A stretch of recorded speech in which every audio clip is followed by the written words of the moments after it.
another BEA beautiful weekend in downtown Memphis. Let me tell you about it. On Friday night, I finally got to check out Kuya, which is the new Filipino restaurant downtown in the old Bedrock space, and it was awesome. I got the lumpia and the pork belly, which were so good. I cannot recommend them enough. The chicken dish was also very good.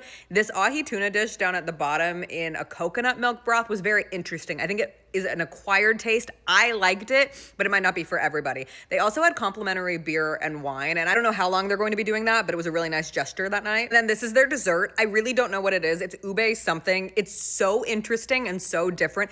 It was really good. Just get it. Like, this is the kind of restaurant where you're not going to know everything on the menu, but allow yourself to try something different, and I promise you that you won't be disappointed. Saturday is one of my favorite days of the year in Memphis every year. It's the annual St. Patrick's Day celebration. It wasn't really St. Patrick's Day, but who cares? They had the parade on Beale Street. I made my yearly pilgrimage to Silky's for some green beer.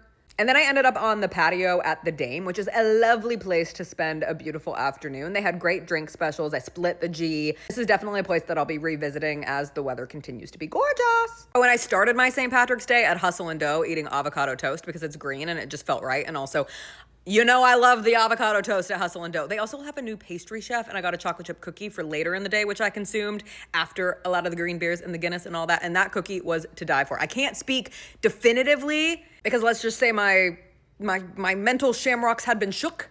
However, that cookie was really good, and I'm excited to try more of their new pastries. Ended the day at Wiseacre with pizza and spinach and artichoke dip, and I was on my couch by 8 p.m. and asleep, and that is a perfect St. Patrick's Day in Memphis for moi. On Sunday, we got brunch at Tonica. Do not sleep on brunch at Tonica. I had been there a couple of times for dinner, and I really enjoyed it, but their brunch menu was awesome. I had the shrimp and grits, which were delightful. I won the breakfast ordering. Sometimes my husband and I compete on who orders better. He got the French toast, which was also great, but I'm telling you, those shrimp and grits, they were next level. And then we got whatever the cocktail coffee was, a little hair of the dog after St. Patrick's Day. And then we dog sit as a side hustle, my husband and I, and we were watching dogs this weekend. So we took them on a nice long walk to Arkansas and took advantage of the warm weather. It was so windy on Sunday, but we were trying to take advantage of the warmth before we were about to have this crazy 40-degree temperature swing. And then we watched the storm come in over the river because the people we're dog sitting for have this amazing view, and the lightning was crazy. And then the next morning it was like 30 degrees and absolutely frigid outside. But what a good week. 3 weekends in a row in downtown Memphis. Some might say this place is pretty great.